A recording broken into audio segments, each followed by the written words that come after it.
السلام عليكم ورحمة الله وبركاته. الحمد لله رب العالمين. اللهم أنت أحق من ذكر وأحق من عبد وأرجى من سئل وأوسع من أعطى. أنت الملك لا شريك لك والفرد الذي لا ند لك. كل شيء هالك إلا وجهك، لن تطاع إلا بإذنك ولن تعصى إلا بعلمك.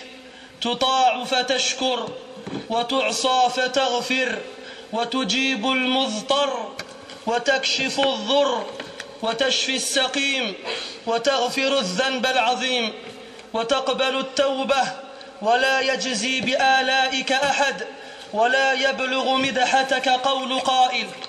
وأشهد أن لا إله إلا الله وحده لا شريك له، إله الأولين والآخرين وجامع الناس لميقات يوم عظيم يوم يقوم الناس فيه لرب العالمين. وأشهد أن محمدًا عبده ورسوله وصفيه من خلقه وخليله، أدى الأمانة وبلغ الرسالة ونصح للأمة وكشف الله به الغمة. صلى الله عليه وعلى آله وأصحابه وأحبابه وأتباعه وعلى كل من اهتدى بهديه واستنى بسنته واقتفى أثره إلى يوم الدين. وبعد. Mes frères, je suis très heureux de me trouver à nouveau parmi vous, ici à Toulouse, dans cette mosquée bénie. Je suis très heureux à nouveau de revoir ce visage radieux et resplendissant par la lumière de la foi. Excusez mon intrusion dans le programme. J'espère que vous ne m'en voudrez pas. Mes frères, vu que l'Isha n'est pas loin, je vais en majorité m'adresser à vous en français, pour qu'on ait le temps de tout dire. Avant d'entrer dans le vif du sujet, notamment le titre qu'on a choisi pour cette parole, qui est « Est-ce que tu as un cœur ?» Il y a un frère tout à l'heure, il m'a dit « Mets ta main sur ta poitrine et tu sauras si tu en as un. » Non, ce n'est pas ça. Le frère est présenté comme a dit ça, bien sûr.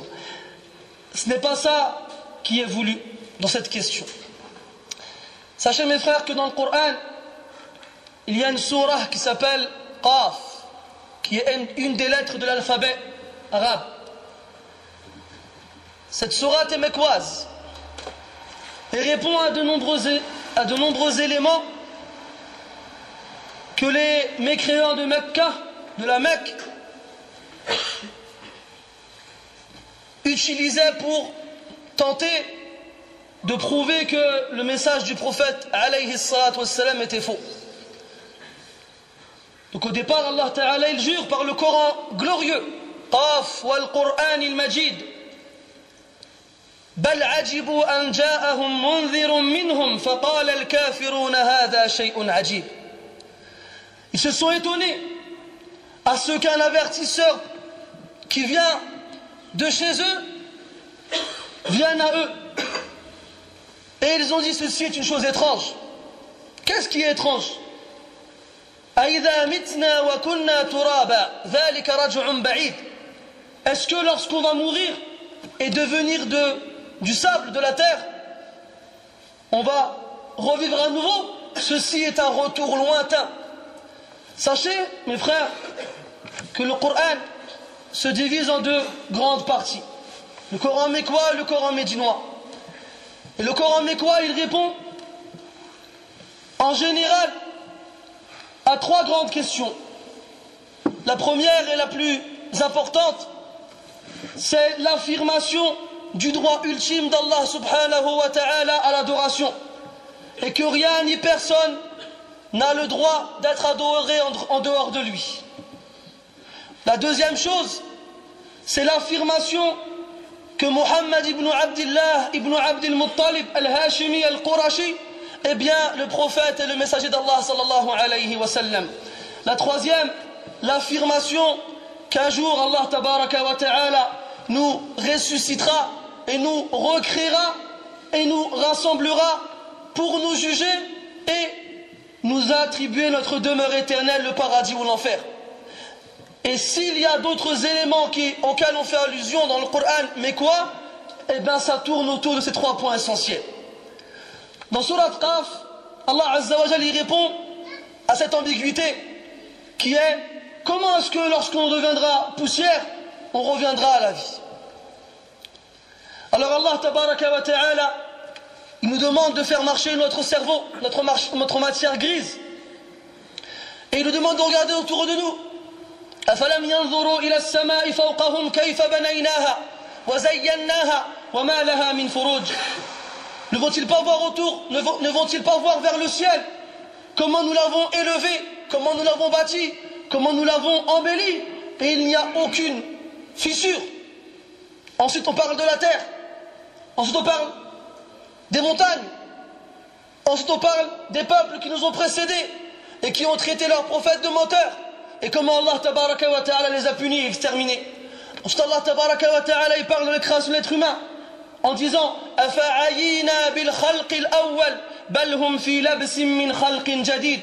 avons-nous été éreintés par la première création? Là, si la première création n'a pas éreinté Allah Azza wa Jalla, ne l'a pas fatigué, donc min bab awla, a fortiori la seconde ne le fatiguera pas.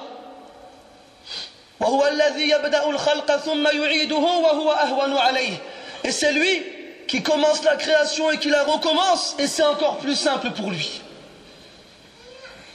Ensuite Allah tabaraka wa ta'ala nous parle de l'être humain, et il nous dit que c'est lui qui a créé l'être humain et qu'il sait précisément ce qu'il a comme suggestion en lui-même, et Allah tabaraka wa ta'ala est plus près de lui que sa veine jugulaire, avec sa science, son ouïe, sa vue et ses anges qui inscrivent les actions. Ensuite Allah tabaraka wa ta'ala, comme il nous prouve à travers ces versets qu'il y aura un jour dans lequel on sera ressuscité, il nous dit qu'est-ce qui se passera ce jour-là. Mais la première des étapes au jour du jugement, c'est la mort. Et voici que les affres de la mort viennent avec la vérité. C'est de cela que tu tentais de t'enfuir. Ensuite, après la mort, on a le passage devant Allah Azza wa Jal, et chacun viendra avec lui, chacun verra venir avec lui un témoin et un compagnon, un compère, un collègue. Un conducteur, un témoin. Le témoin, c'est l'ange qui inscrit tes actions. Les deux anges et celui qui te conduit, c'est aussi un autre ange. Ensuite Allah il parle du qarin. Wal qarin, c'est ce djinn qui est avec toi et qui t'insuffle le mal, qui t'appelle à désobéir à Allah Ta'ala et à t'éloigner de lui. Ensuite Allah Azza wa Jalla nous parle d'un discours qu'il y aura entre le qarin, ce collègue, toi et Allah Azza wa Jalla. Ensuite il nous parle de la destination finale qui sera soit le paradis, soit l'enfer. Ensuite il nous parle, et c'est là justement qu'on va s'arrêter, un verset, après qu'Allah nous ait cité tout cela, il nous dit: Inna fi dhalik la dhikra liman kana lahu qalb, ou alqa as-sam'a wa huwa shahid. Il y a certes en cela, dans tout ce qui vient d'être cité et énuméré, un rappel, dhikra liman kana lahu qalb, pour celui qui a un cœur, ou alqa as-sam'a, ou qui a tendu l'oreille, wa huwa shahid, et qui est présent. Et la question se pose à tout le monde. Mais tout le monde a un cœur. Et c'est là qu'on pose la question. Est-ce qu'on parle de ce membre qui dans ta poitrine bat sans cesse et qui lorsqu'il s'arrête, tu arrêtes de vivre? Si c'était le cas, il n'y aurait aucun intérêt à dire cela, car tout le monde a un cœur. On n'a pas encore trouvé un être humain qui est né sans cœur. Donc là on fait référence, mes frères, au cœur du croyant, au cœur qui palpite dans la poitrine du croyant lorsqu'il entend le Coran, au cœur qui bat fortement au point de faire trembler tous les membres lorsqu'on lui parle d'Allah Azza wa Jal, au cœur qui fait frissonner la peau et la fait frémir lorsqu'on lui parle du prophète alayhi salatu wassalam? Est-ce que tu as un cœur comme ça? Combien de gens se plaignent et viennent nous voir et nous disent Subhanallah, j'écoute le Coran, je vais le vendredi à la mosquée, j'écoute l'imam, je lis des livres, mais je ne ressens rien.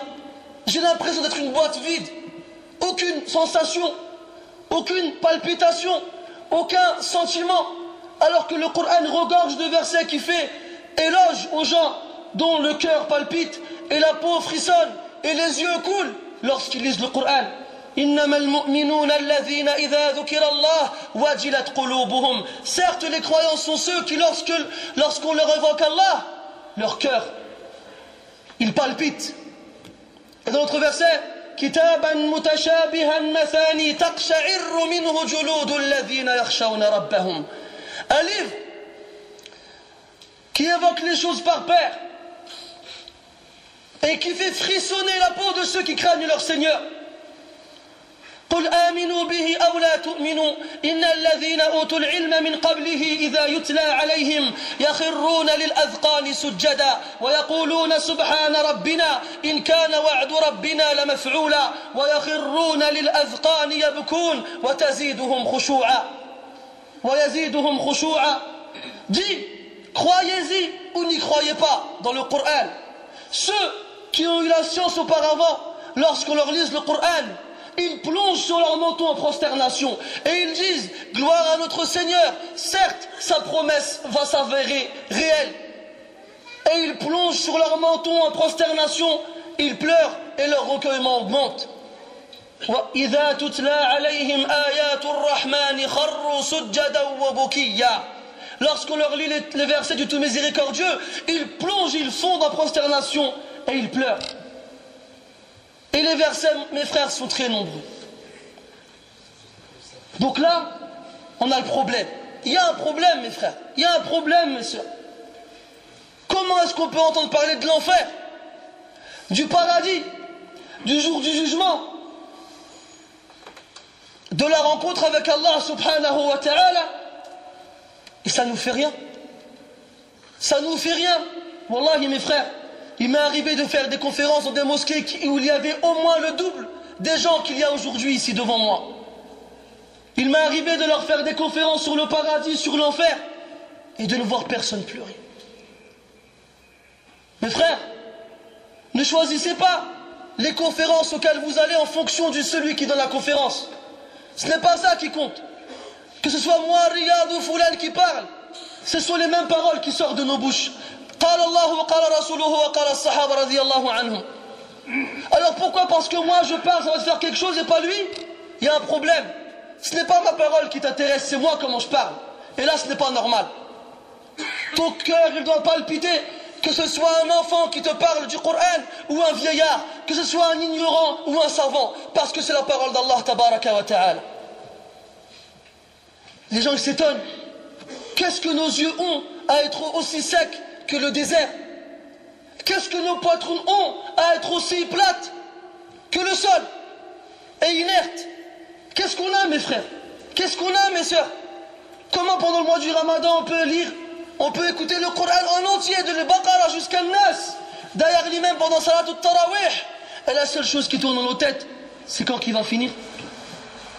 C'est quand je vais rentrer à la maison? C'est quand je vais pouvoir me reposer? Alors qu'Allah tabaraka wa ta'ala il te parle. Le problème il est présent, il est concret, il est réel.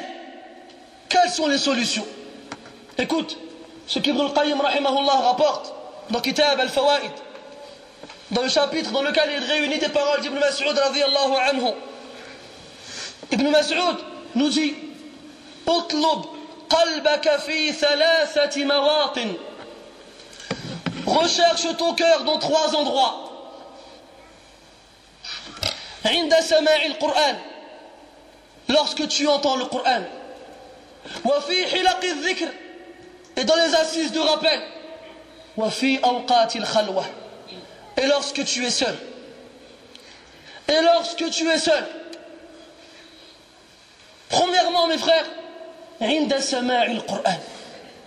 عند سماع القرآن, lorsqu'on entend le Coran, mes frères, nul ici ignore que le Coran est la parole d'Allah tabaraka wa ta'ala. Nul ici ignore qu'aucune parole est comparable à celle d'Allah Azza wa Jal.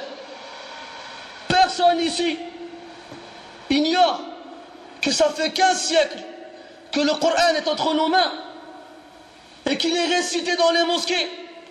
Il est récité sur les manabir le jour du vendredi pendant le prêche. Il est récité chez vous lorsque vous priez ou à un autre moment. 15 siècles jusqu'à ce qu'Allah Ta'ala décide de l'élever auprès de lui. Et il n'a pas perdu sa saveur auprès de ceux qui ont le cœur pur. Ceux qui ont le cœur pur, ils peuvent lire le Coran un nombre indéfini de fois, ils ne s'en lassent jamais. Comment est-ce que tu es, ya akhi, lorsque tu écoutes le Coran? Est-ce que ton seul intérêt est de dire « Oh, il a une belle voix le lecteur.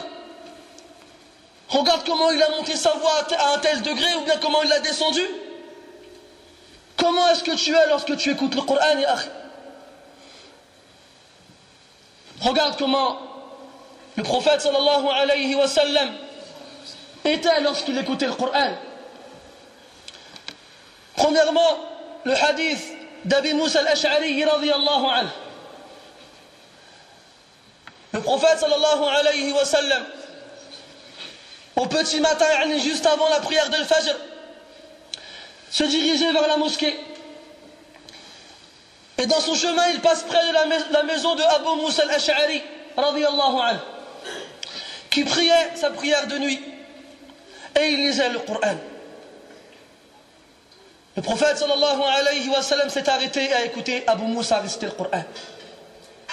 Il est resté assis un certain temps jusqu'à ce qu'il soit parti à la mosquée. Plus tard,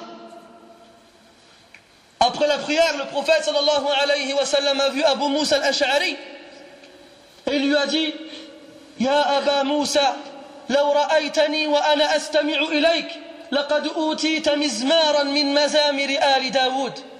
Ya Aba Moussa, si tu m'avais vu lorsque je t'écoutais lire le Coran, certes, on t'a donné un instrument digne de ceux de la famille de Daoud. Car Daoud alayhi salam, ce prophète à qui Allah Ta'ala a révélé Az-Zabour, les psaumes, avait une voix magnifique, à un point où les historiens nous disaient que lorsqu'il lisait Az-Zabour, les oiseaux s'arrêtaient de voler dans le ciel pour l'écouter, et les montagnes tanguaient à l'écoute de sa voix. Alors le prophète sallallahu alayhi wa sallam a été séduit par la beauté de sa voix lorsqu'il lisait le Coran. Et Abu Moussa radiyallahu anhu de répondre: Ya Rasulallah, law alimtu annaka tastami'u ilay, la habbartu laka tahbira. Ya Rasulallah, si je savais que tu m'écoutais lorsque je lisais le Coran, je l'aurais encore plus embelli. Je l'aurais encore plus embelli. Wa matlub wa mahthouthun alayhi an yuzayyina ar-rajulu al-Qur'an bi sawtihi. وبالعكس أن يزين صوته بالقرآن وكلا اللفظين واردان في الأحاديث الصحيحة. Il est demandé à la personne, aux musulmans, d'embellir sa voix par le Coran comme il lui est demandé d'embellir le Coran par sa voix. Et les deux paroles sont rapportées dans des hadiths authentiques. À un point où le prophète il a dit alayhi salatu wassalam: Man lam yataghanna bil Qur'an falaysa minna. Celui qui ne psalmodie pas le Coran ne fait pas partie des nôtres. Le prophète sallallahu alayhi wa sallam, un jour, va voir Abdullah ibn Mas'ud radiyallahu anhu. Et il lui dit: Ya Abdallah, iqra' alayya al-Qur'an. Lis-moi le Qur'an. Alors Abdullah ibn Mas'ud radiyallahu anhu, étonné, il dit: Ya Rasulallah, aqra'u alayka al-Qur'an wa alayka unzil. Est-ce que je vais lire un peu le Coran alors que c'est sur toi qu'il a été révélé, qu'il a été descendu? Alors le prophète sallallahu alayhi wa sallam il dit: Inni uhibbu an asma'ahu min ghayri. Inni uhibbu an asma'ahu min ghayri. J'aime l'entendre de quelqu'un d'autre que moi. Alors que le prophète sallallahu alayhi wa sallam était celui qui lisait le mieux le Coran. Comme ceci a été rapporté dans un hadith authentique. Comme quoi Allah Ta'ala n'a pas entendu une chose comme un prophète qui lit le Coran. Et dans ce hadith, mes frères, le hadith d'Ibn Mas'ud qu'on n'a pas encore fini, il y a une règle de bienséance concernant la lecture du Coran. C'est que lorsqu'on te demande de lire le Coran, ne te cache pas derrière des fausses excuses. Non, j'ai pas envie. Non, j'ai mal à la gorge. Non, j'ai honte. Là, comme c'est le cas parmi nous malheureusement. Demande à un frère, ya akhi, lis-moi une sourate. Non, akhi, laisse tomber. Non, je dois partir. Il essaye de se cacher derrière des excuses. Les ulama ont dit que ce hadith est une preuve de la recommandation à celui à qui on demande de lire le Coran de le lire. Et de ne pas se faufiler derrière des fausses excuses. Alors Abdullah ibn Mas'ud radiyallahu anhu, il commence à lire le Coran. Et il commence à Surat An-Nisa, la sourate numéro 4 du Coran. Jusqu'à ce qu'il arrive au verset où Allah Ta'ala dit فَكَيْفَ إِذَا جِئْنَا مِنْ كُلِّ أُمَّةٍ بِشَهِيدٍ وَجِئْنَا بِكَ عَلَى هَؤُلَاءِ شَهِيدًا. Comment فَكَيْفَ إِذَا جِئْنَا مِنْ كُلِّ أُمَّةٍ بِشَهِيدٍ. Comment est-ce qu'ils seront le jour où nous ramènerons pour chaque communauté un témoin, le prophète qui leur a été envoyé. وَجِئْنَا بِكَ عَلَى هَؤُلَاءِ شَهِيدًا. Et nous amènerons toi, ya Muhammad, comme témoin contre eux. Et là, le prophète sallallahu alayhi wa sallam de dire à Abdullah ibn Mas'ud radiyallahu anhu, hasbuk, arrête-toi. Et Abdullah radiyallahu anhu lève les yeux et il voit que le prophète sallallahu alayhi wa sallam était en train de pleurer. Que le prophète sallallahu alayhi wa sallam était en train de pleurer. À l'écoute du Coran, il a été touché par ces versets qui le concernaient. Et combien de versets toi ils te concernent dans le Coran? Est-ce que tu pleures?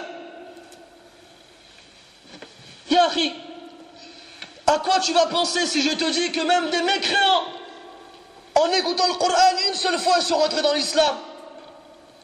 Muslim, rahimahullah, nous rapporte, d'après Jubayr ibn Mut'im, radiyallahu anhu, qui nous dit qu'il était à la Mecque et qu'il n'était pas encore musulman à ce moment-là, et qu'il faisait nuit, et qu'il arrive sur la place où il y avait la Kaaba, et il voit le prophète sallallahu alayhi wa sallam seul en train de prier, en train de lire le Coran.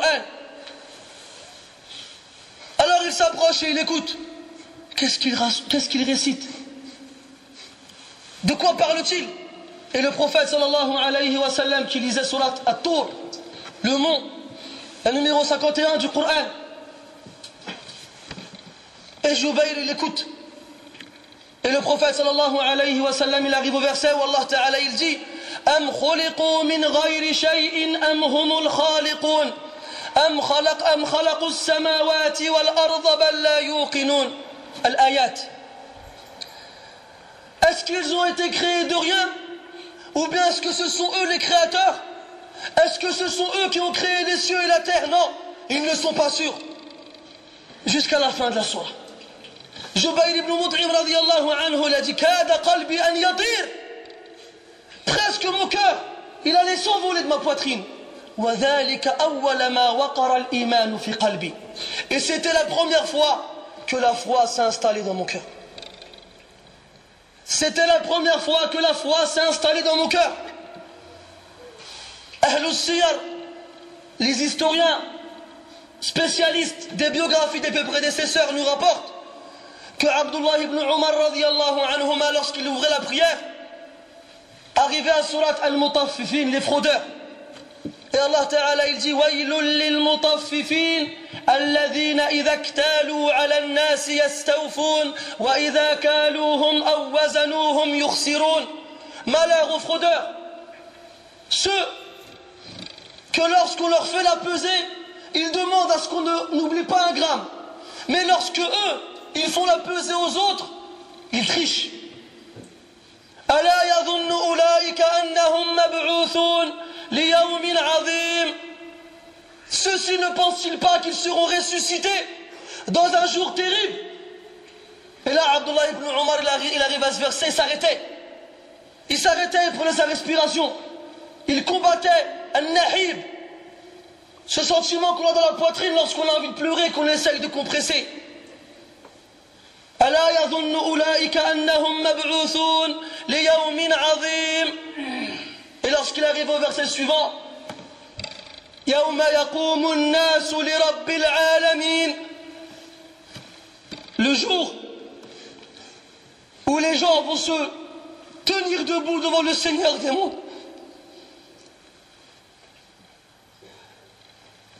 Et il le répétait. Et il essayait de se combattre lui-même pour passer au verset suivant, mais il n'arrivait pas tellement il pleurait. يوم يقوم الناس لرب العالمين. Le Seigneur des mondes, qui a créé l'univers en disant soit, et c'est, qui t'a créé d'une goutte de sperme, après qu'il ait créé ton père, Adam alayhi salam, de la terre. Et tu te dresseras toi, minuscule et insignifiant, devant le plus grand des grands. Al-Fudayl ibn Iyad rahimahullah, qui était un brigand. C'était un brigand qui se cachait dans les chemins qui étaient empruntés par les voyageurs, à attendre qu'ils passaient pour leur dire, comme vous savez, la bourse ou la vie. Et il leur volait leurs provisions et leurs bagages. Un jour, il voit une belle femme. Et il se dit, je vais la suivre. Alors il la voit rentrer dans une maison. Et elle ferme la porte derrière elle. Lui, à ce moment-là, il ne pensait pas à Allah, ou bien au prophète, ou bien à la foi. Il escalade le mur pour pouvoir voir la femme. Et il regarde à droite, il regarde à gauche, il ne voit rien. Il tend l'oreille. Il entend une voix, quelqu'un qui lit le Coran. Il lisait surat Al-Hadid, la sourate du fer, numéro 57 dans le Coran, où Allah Ta'ala il dit ألم يأن للذين آمنوا أن تخشع قلوبهم لذكر الله وما نزل من الحق. Le temps n'est-il pas venu pour ceux qui ont cru à ce que leur cœur se recueille au rappel d'Allah et à ce qui a été révélé de la vérité. Ce verset, tu viens de l'entendre. Qu'est-ce qu'il t'a fait? Pourtant, tu n'es pas un brigand, tu n'es pas un criminel, tu n'es pas un voleur, tu n'es pas un pervers, tu n'es pas quelqu'un qui suit les femmes dans la rue, tu n'es pas quelqu'un qui se cache dans un coin pour lui prendre son argent. Tu vas à la mosquée, tu es habillé comme les musulmans, tu écoutes le Coran et tu pries. Qu'est-ce qu'il t'a fait, ce verset? Al-Fudayl ibn Iyad, il entend ce verset et dit Bala ya Rabbi, ana al-awan. Na'am ya Allah, le temps est venu que mon cœur se recueille. Alors il descend du mur et il a dans son cœur la conviction ferme de ne plus jamais voler quiconque et d'adorer Allah Ta'ala correctement. Et toi, Akhi, qu'est-ce que le Coran il te fait? Qu'est-ce que le Coran il te fait lorsque tu l'écoutes? Qu'est-ce que ça te fait d'écouter le Coran quand quelqu'un il le récite? Regardez tous les moyens dont on dispose. On a la télé, on a la radio, on a Internet, on a MP3, on a tout ce qu'on veut. On a tous dans nos téléphones 20 lecteurs différents. Ah, écoute celui-là comme il récite bien, ah, écoute celui-là comme il récite bien. On passe notre temps à faire cela. Mais Yahri, pourquoi tu choisis le lecteur que tu préfères? Pourquoi? Parce qu'il a une belle voix? Parce qu'il récite vite? Parce qu'il parle fort? Parce qu'il récite lentement? Pourquoi? Ce n'est pas ça qu'il faut déterminer comme critère de sélection.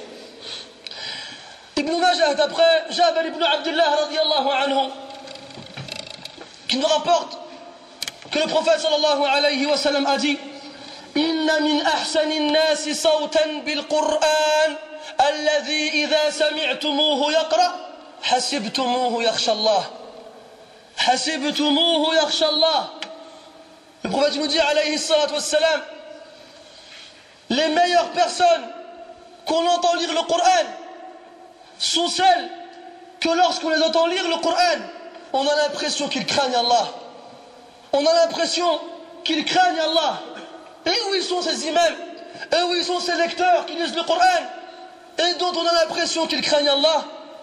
Quand tu zappes à la télé, t'en vois un, il a les cheveux plaqués, il a un costume, il n'y a pas un signe qui montre qu'il est dans l'islam. Coupe le son et demande-toi qu'est-ce qu'il fait, qu'est-ce qu'il raconte celui-là. Et il est comme ça, et dans sa main il a un chapelet, et il imite d'autres lecteurs qui sont morts maintenant. Et son seul but, lui, c'est de lire le plus de versets possible avec un seul souffle. Où est-ce qu'il a vu ça?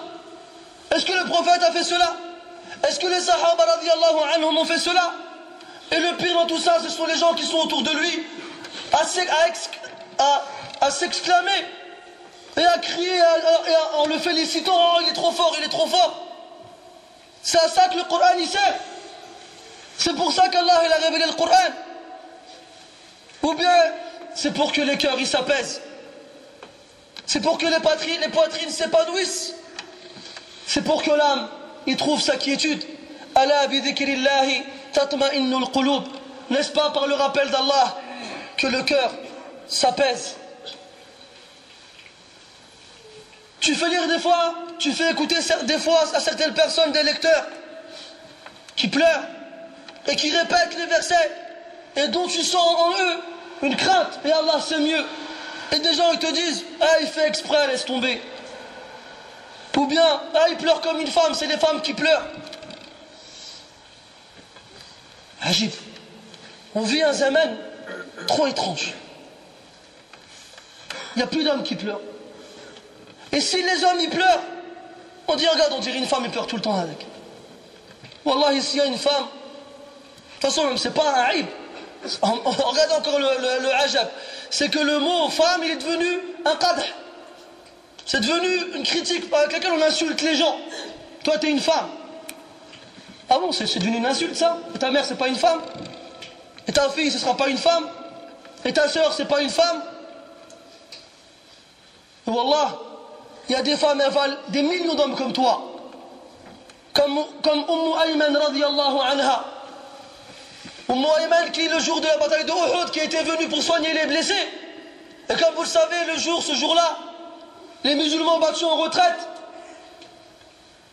elle était là avec une casserole et une louche. Et elle essayait de retenir les gens. Ne partez pas, il y a le prophète là-bas. Mais les gens ils avaient peur parce qu'ils voyaient les musulmans mourir les uns après les autres. Ils ne l'écoutaient pas. Alors disaient, tenez la casserole, tenez la louche, donnez-moi l'épée que j'aille défendre le prophète sallallahu alayhi wa sallam.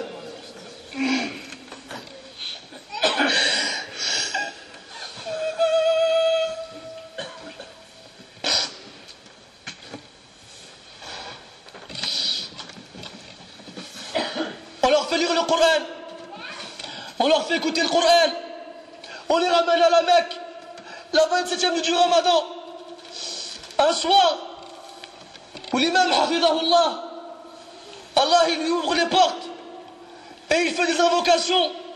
Wallahi, je vous parle personnellement de ce que j'ai vécu. T'as l'impression, tu lèves la tête et tu vois Allah. T'as l'impression, il est juste là. Tellement c'est impressionnant ce qu'on ressent en ce moment-là.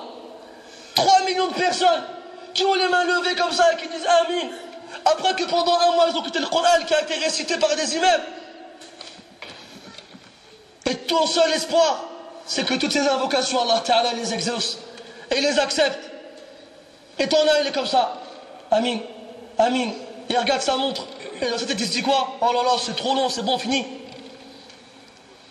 Et après on dit là des cœurs.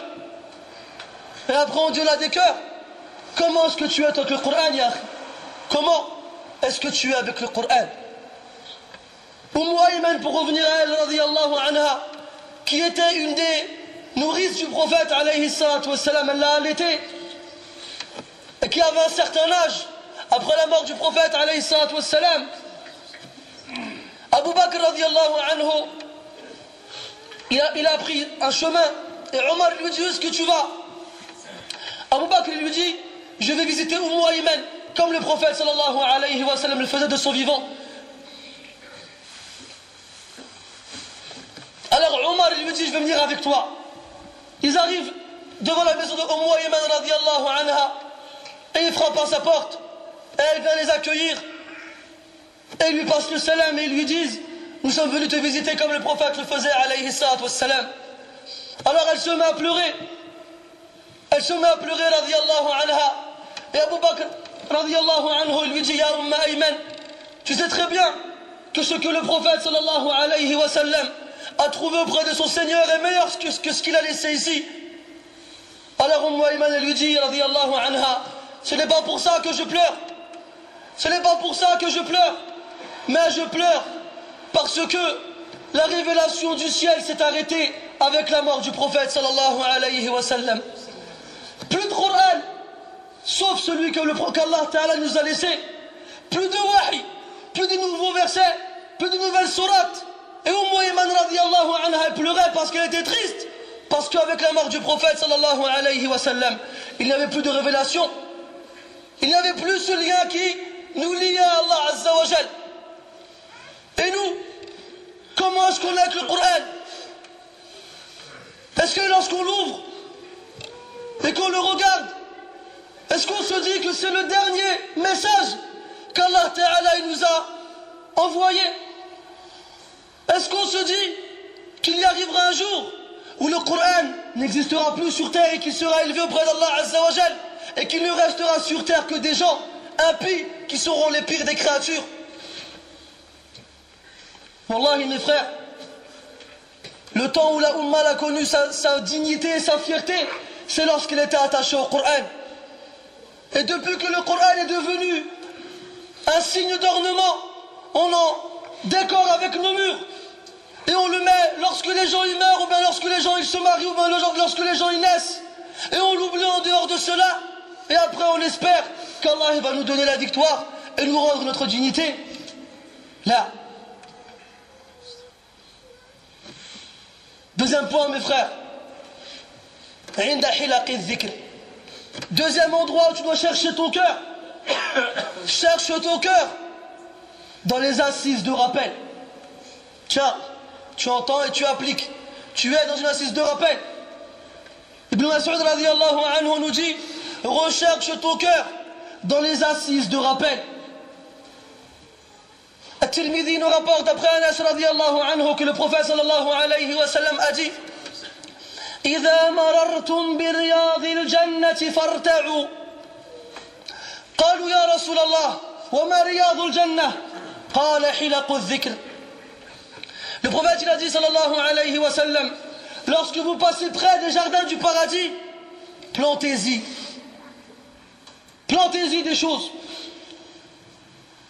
Les sahaba radiyallahu anhum nous ont dit, Ya Rasulallah, où est-ce qu'ils sont les jardins du paradis? Alors il a répondu les assises de rappel. Les assises de rappel, pourquoi il a dit plantez-y? Parce que quand tu dis subhanallah, Allah Ta'ala il plante pour toi un arbre au paradis. Et chaque formule de rappel que tu vas citer ou entendre dans ce genre d'assises, elle va t'amener des bénéfices et des récompenses immenses. Parmi celles-ci, le hadith rapporté par Muslim d'après Abu Hurayra radiyallahu anhu, où le prophète sallallahu alayhi wa sallam nous dit, Majtama'a qawmun fi baytin min buyutillah, yatluna kitab Allah, wa yatadarasunahu baynahum, illa nazalat alayhim ar-rahmah, wa ghashiyatuhum, illa nazalat alayhim as-sakinah, wa ghashiyatuhum ar-rahmah, wa haffathum al-malaikah, wa dhakarahum Allah fi man 'indah. Il n'y a pas un groupe de personnes qui se réunissent dans une des demeures d'Allah, où ils lisent le Coran, ou bien ils l'étudient entre eux, sans que la sakina, la paisibilité, la sérénité, la quiétude, la tranquillité ne descendent sur eux. Et que la miséricorde les englobe et les recouvre. Et les anges les encerclent. Et Allah tabaraka wa ta'ala, il parle de toi, et il parle de toi, et il parle de toi, et il parle de toi à ceux qui sont auprès de lui. Parce que tu es là à écouter le rappel. Et dans Sahihayn min hadith Abi Hurayra radiyallahu anhu أيضا قال النبي صلى الله عليه وسلم إن لله ملائكة يطوفون في الطريق يلتمسون حلق الذكر. Allah Ta'ala possède des anges qui volent dans les chemins à la recherche des assises de rappel. فإذا وجدوا قوما يذكرون الله تنادوا هلموا إلى حاجتكم.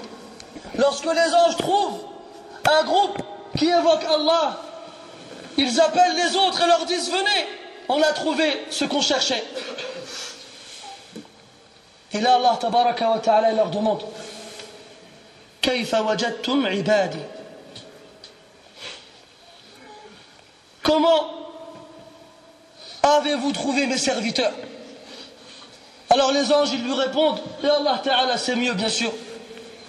يذكرونك ويسبحونك ويحمدونك ويمجدونك. Ils t'évoquent et ils proclament ta grandeur et ta majestuosité et ta gloire et ils te louent.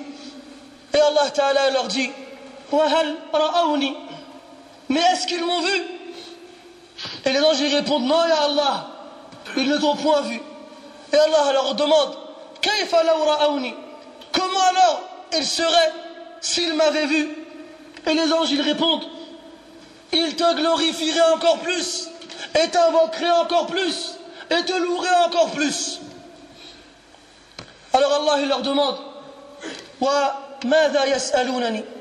Et qu'est-ce qu'ils me demandent? Et les anges ils répondent يسألونك الجنة. Ils te demandent le paradis. Et Allah il leur répond mais est-ce qu'ils ont vu le paradis? Les anges ils répondent non ya Allah, ils n'ont pas vu le paradis. Et Allah il leur demandait comment ils seraient s'ils avaient vu le paradis. Et les anges ils lui répondent il le demandera encore plus et il fera encore plus d'efforts pour l'obtenir. Et Allah il leur demande et de quoi demande-t-il protection? Alors les anges lui disent de l'enfer. Et Allah leur dit est-ce qu'ils ont vu l'enfer? Les anges disent non ya Allah, ils n'ont pas vu l'enfer. Et Allah il leur dit comment ils seraient s'ils avaient vu l'enfer? Les anges ils répondent ils en auraient eu encore plus peur et auraient encore plus tenté de s'en enfuir. Et Allah Ta'ala il leur dit je vous prends un témoin ô mes anges que je leur ai tous pardonné. Alors il y a un ange qui dit à Allah inna fihim fulanan al-khatta ma jalasa ilayhim illa li haja. Et un ange qui dit à Allah il y a parmi eux un tel, le grand fauteur, il n'est venu avec eux que parce qu'il avait un intérêt. Et il n'est pas venu pour écouter le rappel. Il n'est pas venu pour se rappeler d'Allah. Il est venu parce qu'il avait un rendez-vous avec quelqu'un. Ou bien parce qu'il avait quelque chose à faire. Alors on pourrait se dire Hadala, Allah il ne le pardonne pas. Eh ben non. Allah Ta'ala dit Humul julasa la yashqa jalisuhum. Ce sont ceux qui sont assis dans cette assise. Aucun parmi eux ne sera triste. Ça veut dire Ya akhi, ce hadith que tu viens d'entendre, il est authentique. Il est rapporté par Al-Bukhari et Muslim. Il n'y a pas de doute sur son authenticité. Tu dois donc être sûr que lorsque tu quitteras cette assise, Allah Ta'ala t'a pardonné. Même si tu n'es pas venu pour écouter ce rappel. Et avant de penser à la fin, pense au début, Ya akhi. Comment ton cœur ne peut-il pas palpiter en sachant que lorsque tu participes à ces assises, la tranquillité descend sur toi et la miséricorde te recouvre et les anges t'encerclent et Allah il parle de toi auprès de ceux qui sont auprès de lui. Comment est-ce que ton cœur ne pourrait-il pas palpiter à savoir qu'Allah Ta'ala il te pardonne lorsque tu quittes cette assise? Il y a même une version du hadith où le prophète dit alayhi salatu wassalam اذهبوا مغفورين لكم قد بدلت سيئاتكم حسنات. Partez, pardonnez, vos péchés ont été changés en bonnes actions. Vos péchés ont été changés en bonnes actions. Si ton cœur il ne vit pas dans une assise telle que celle-ci ou bien une autre, quand est-ce qu'il va vivre? Quand est-ce qu'il va vivre? Les meilleures des assises, mes frères, sont celles où on parle d'Allah tabaraka wa ta'ala Les meilleures des assises, mes frères, sont celles où on parle du Coran, où on étudie la vie du prophète sallallahu alayhi wa sallam, ainsi que de ses compagnons, des pieux prédécesseurs et des pieux qui ont vécu dans notre communauté. Quelle assise peut être meilleure que celle-ci? Muawiyah ibn Abi Sufyan radiyallahu anhu nous rapporte que le prophète sallallahu alayhi wa sallam est sorti un jour pour aller à la mosquée et il y a trouvé un groupe de compagnons radiyallahu anhum dans une heure autre que celle de la prière. Il leur a dit Ma ajlasakum, qu'est-ce qui vous a fait vous asseoir? Ils ont répondu Jalasna nadhkurullaha tabaraka wa ta'ala wa nahmaduhu ala ma hadana wa ma manna bihi alayna. Nous nous sommes assis pour évoquer Allah et le louer et faire ses éloges, car il nous a guidés vers l'islam et nous rappeler tous les bienfaits qu'il nous a donnés. Alors le prophète il leur dit sallallahu alayhi wa sallam Allah ma ajlasakum illa hada ou illa dhak. Par Allah, est-ce que ce n'est que ceci qui vous a fait vous asseoir? Ils ont répondu Wallahi ma ajlasana illa dhalik. Par Allah, il n'y a que ceci qui nous a fait nous asseoir.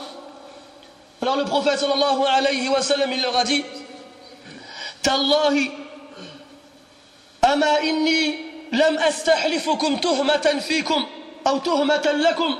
Par Allah, je ne vous ai pas fait jurer car je vous ai accusé. ولكنه أتاني جبريل فأخبرني أن الله يباهي بكم ملائكته. ولكنه أتاني جبريل فأخبرني أن الله تعالى يباهي بكم الملائكة. Il a dit non, je ne vous ai pas fait jurer parce que je vous accusais d'autre chose. Mais Jibril est venu me voir et il m'a dit qu'Allah tabaraka wa ta'ala s'enorgueillissait auprès des anges par vous. Allah azza wa jal s'enorgueillit par nous, mes frères et mes sœurs, auprès des anges. Il leur dit regardez mes serviteurs, dans ce bas monde où les gens courent après l'argent, où les gens courent après les maisons, où les gens courent après les femmes, où les gens courent après le prestige, où les gens ils oublient Allah Azza wa Jal. Eh bien il y a des gens qui se sont réunis pour parler d'Allah subhanahu wa ta'ala. Il y a un salaf qui disait que les demeures dans lesquelles Allah ta'ala est évoqué sont pour les anges comme nous, comme les étoiles pour nous dans le ciel. Tellement elles sont resplendissantes et tellement elles sont illuminées par cette lumière. Lorsqu'on sait ça, mes frères,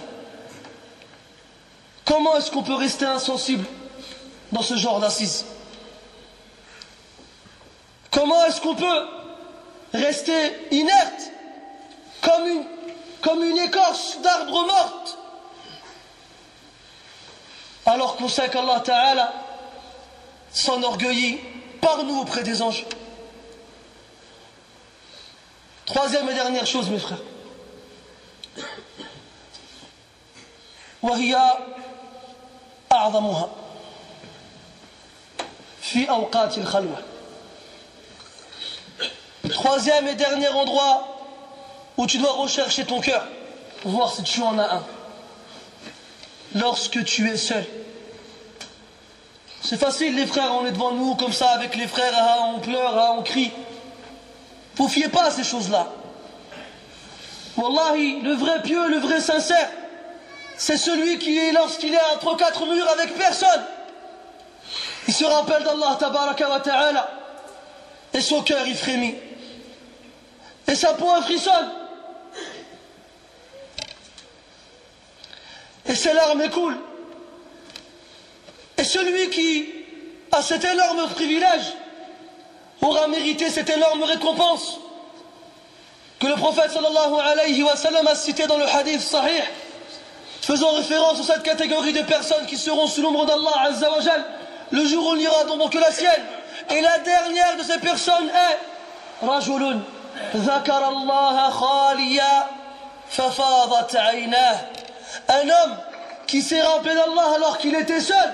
ففاضت عيناه. فاض يعني elles se sont inondées. Ses yeux se sont inondés de larmes.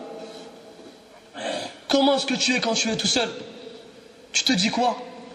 Tu te dis c'est bon, les frères ils sont plus là, je peux allumer la télé. Tu te dis c'est bon, les frères ils sont plus là, je peux allumer l'ordinateur. Tu te dis c'est bon, les frères ils sont plus là, je peux lire tel magazine. Tu te dis c'est bon, les sœurs elles sont plus là, je peux me remettre à insulter mon mari et lui manquer de respect. Tu te dis c'est bon, les sœurs elles sont plus là, je peux me remettre à délaisser la prière et à la faire après son heure légale. Ou bien tu te dis les yeux des êtres humains ne sont plus là pour me surveiller, mais les yeux d'Allah tabaraka wa ta'ala sont toujours là et m'observent. Ya akhi, qui est mieux placé qu'Allah Azza wa Jal pour te parler de lui-même? Et comment est-ce qu'Allah subhanahu il te parle de lui-même dans le Coran? Écoute, Allah Ta'ala il dit وعنده مفاتح الغيب لا يعلمها إلا هو ويعلم ما في البر والبحر وما تسقط من ورقة إلا يعلمها وما تسقط من ورقة إلا يعلمها ولا حبة في ظلمات الأرض ولا رطب ولا يابس إلا في كتاب مبين وهو الذي يتوفاكم بالليل ويعلم ما جرحتم بالنهار ثم يبعثكم فيه ليقضى أجل مسمى ثم إليه مرجعكم فينبئكم بما كنتم تعملون وهو القاهر فوق عباده ويرسل عليكم حفظه حتى إذا جاء أحدكم الموت توفته رسلنا وهم لا يفرطون ثم ردوا إلى الله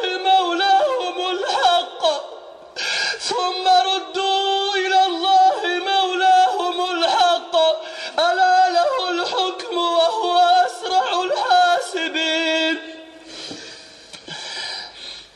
Allah Azza wa Jalla dit dans le Coran, et auprès de lui les clés de l'invisible, personne ne les connaît en dehors de lui, et il sait ce qu'il y a sur terre et dans la mer, et il n'y a pas une feuille d'arbre qui tombe sans qu'il ne le sache.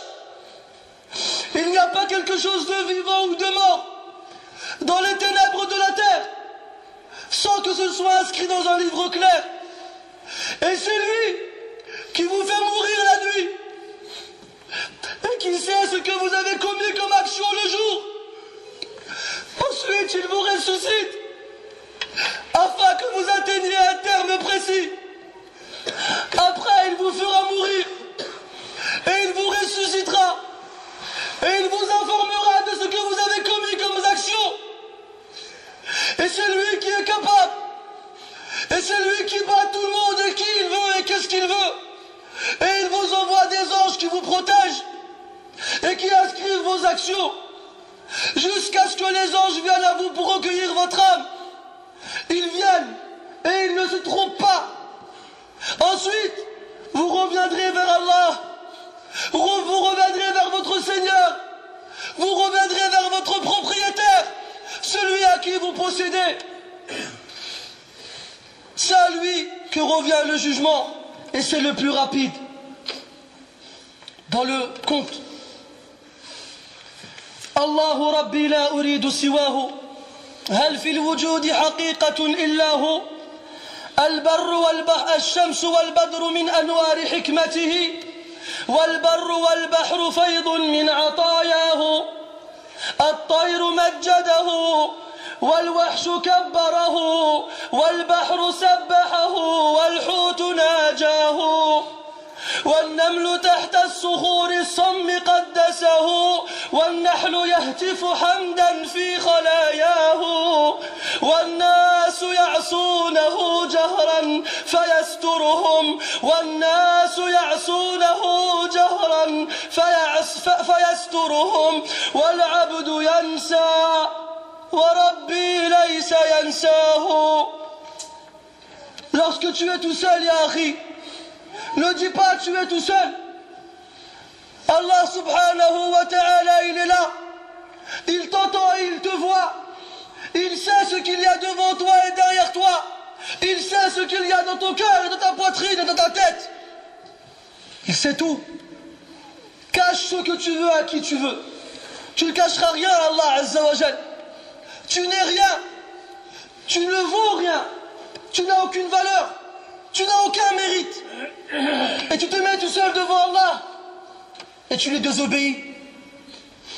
Et Allah subhanahu il cache tes péchés aux yeux des autres. Et toi tu les oublies. Mais Allah subhanahu il n'oublie pas.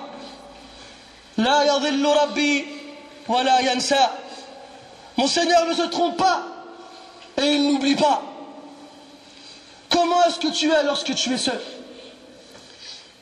Les frères, si vous pouvez vous rapprocher, barakallahu fikum, il y a beaucoup de frères dehors. Écoutez,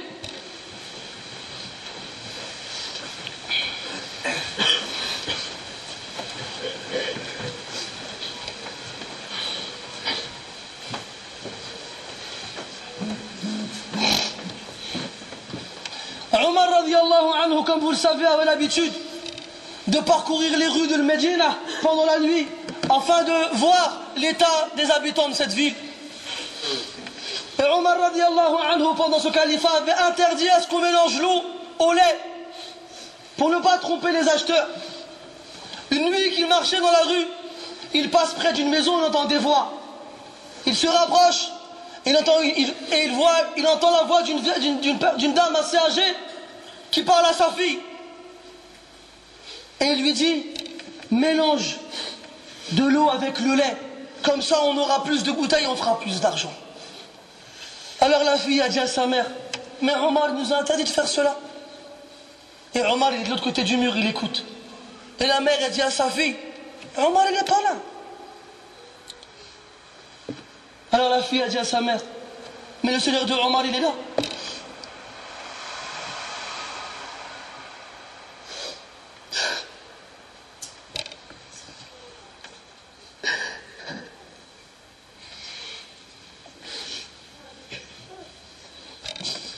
Mais le Seigneur de Omar, il est là. Omar radiallahu anhu, il entend ça. Il retourne au palais, il retourne à la maison. Et il appelle un de ses fils qui s'appelle Asim. Il lui dit, ah Asim, tu vas aller à telle maison et telle maison. Et tu vas y trouver une fille. Et tu vas la demander en mariage.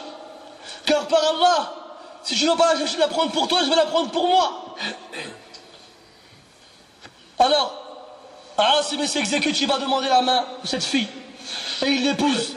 Et ils ont une fille qui deviendra après la fille de Abd al-Malik ibn Marwan. Et cette fille et Abd al-Malik ibn Marwan vont avoir un fils qui s'appellera Omar ibn Abd al-Aziz. Rahmatullahi alayhi, celui qu'on appelle le 5e calife bien guidé.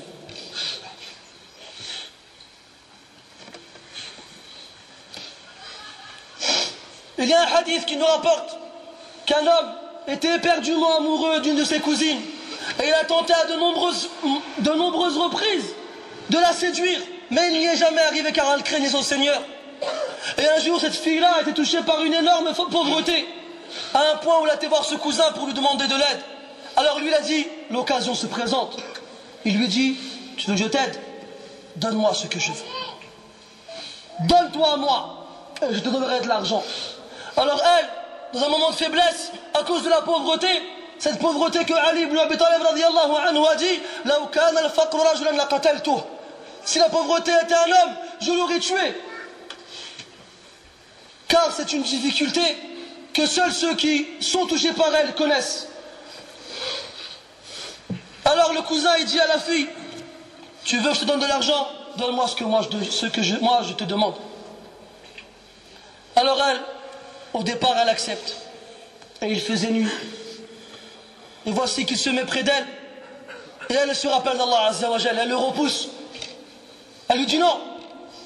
Et lui dit, ne t'inquiète pas, il n'y a que les étoiles qui sont là pour nous voir. Et la fille de répondre, et où est celui qui les a créés? Et où est celui qui les a créés? Allah Azza wa Jal. إذا خلوت الدهر يوما فلا تقل خلوت ولكن قل علي رقيب ولا تحسبن الله يغفل عنك ساعة أو أن ما يخفى عليه أو أن ما يخفى عليك يغيب عنه يغيب. Lorsque tu es seul un jour, ne te dis pas dans ta tête tu es seul. Cette phrase, efface-la de ton vocabulaire. Tu n'es jamais seul. Même si tu es dans un désert de 500 km carrés, tu ne seras pas tout seul. Allah Azza wa Jalla, il est là. Il te voit, il t'entend. Il sait ce que tu fais.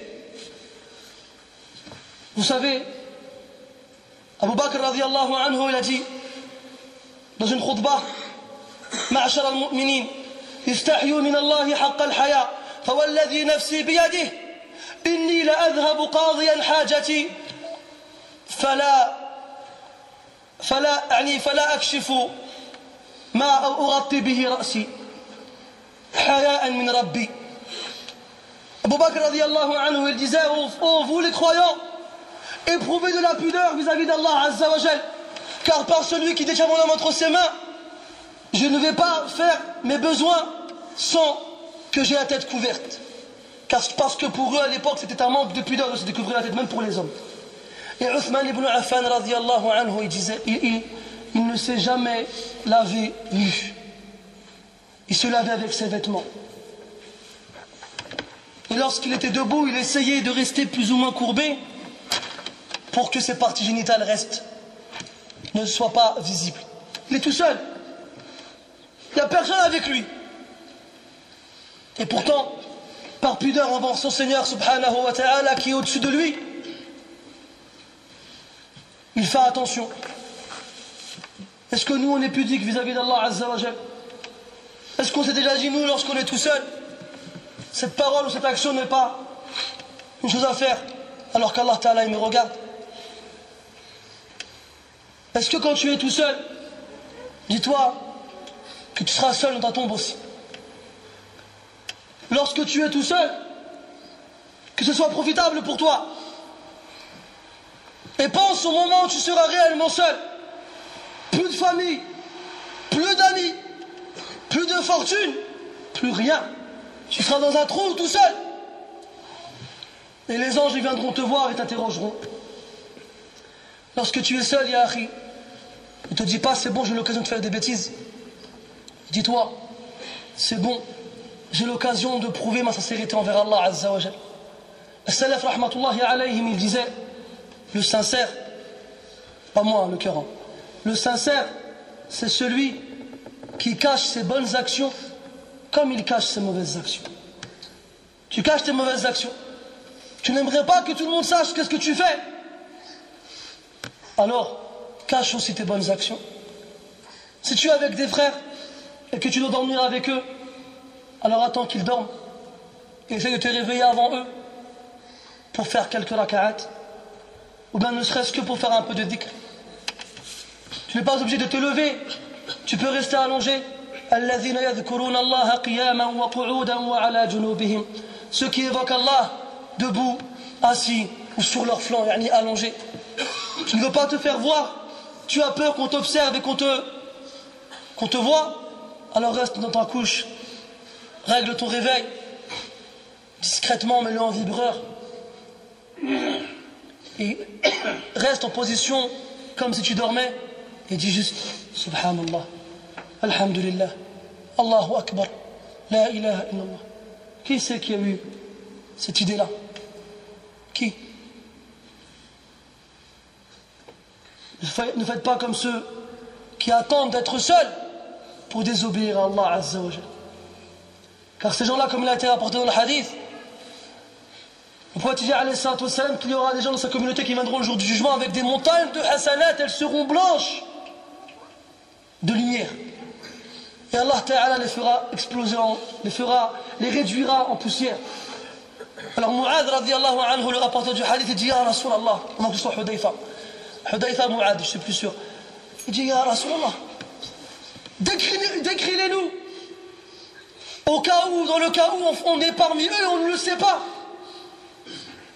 Alors le prophète sallallahu alayhi wa sallam, il dit, ils ont les mêmes peaux que vous et les mêmes langues que vous.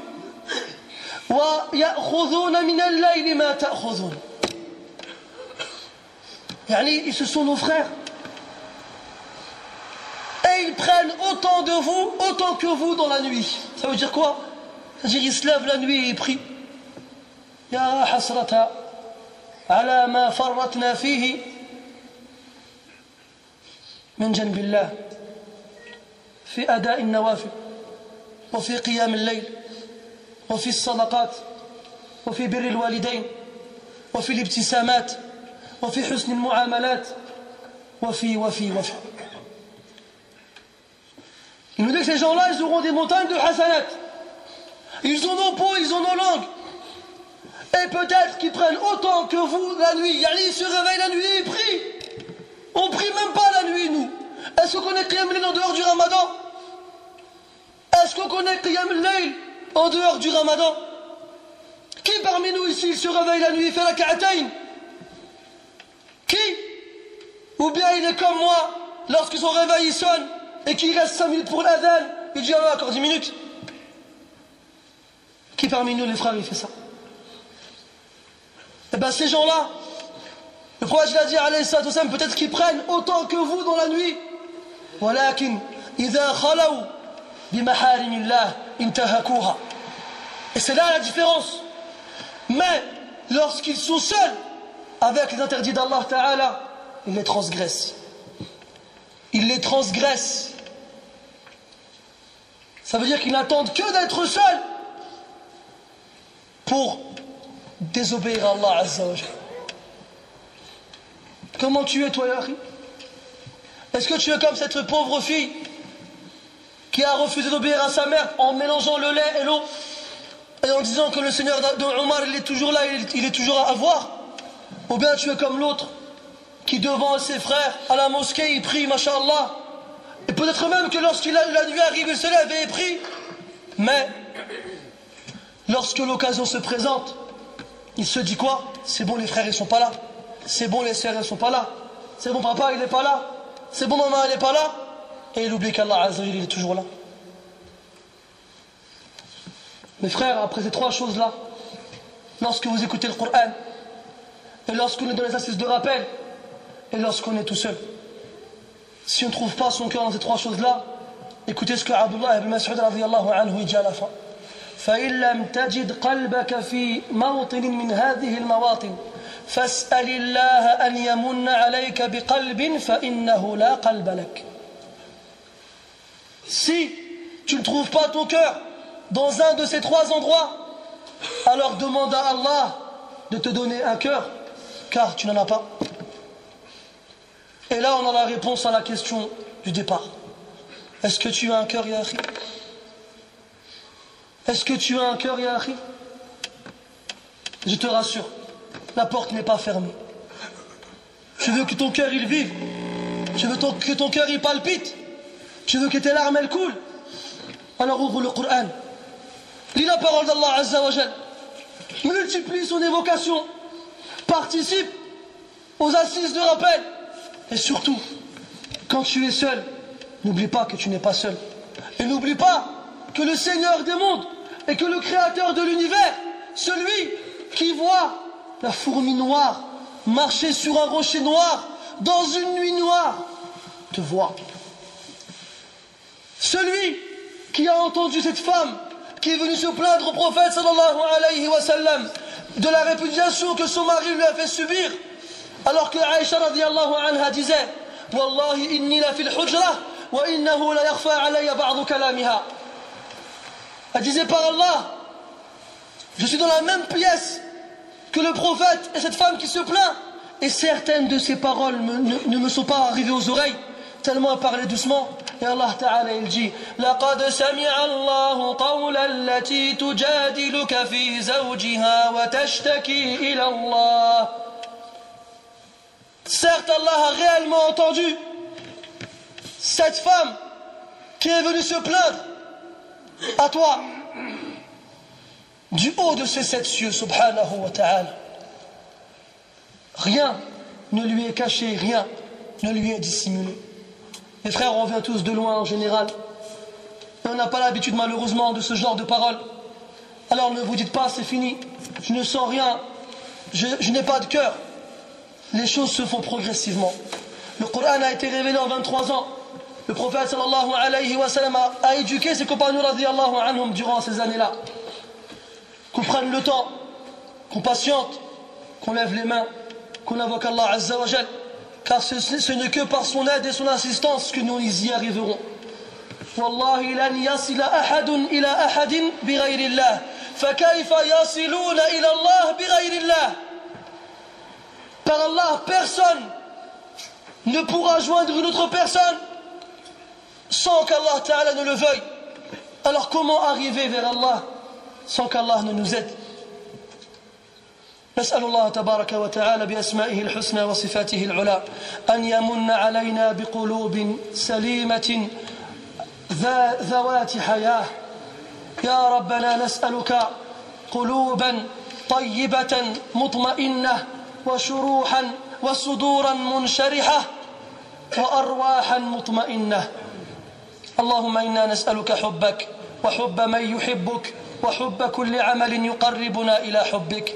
اللهم إنا نسألك أن تقذف في قلوبنا حب كتابك وحب تلاوته وحب تأمله. يا ربنا اجعلنا نتلوه آناء الليل وأطراف النهار على الوجه الذي يرضيك عنا. يا حي يا قيوم لا تحرمنا أجر هذه المجالس. يا ربنا اجعلنا ممن ذكرتهم عند ملائكتك يا أرحم الراحمين. سبحانك اللهم وبحمدك أشهد أن لا إله إلا أنت نستغفرك ونتوب إليك. وصلى الله وسلم وبارك على محمد وعلى آله وأصحابه أجمعين وبارك الله فيكم ومعذرة على الإطالة.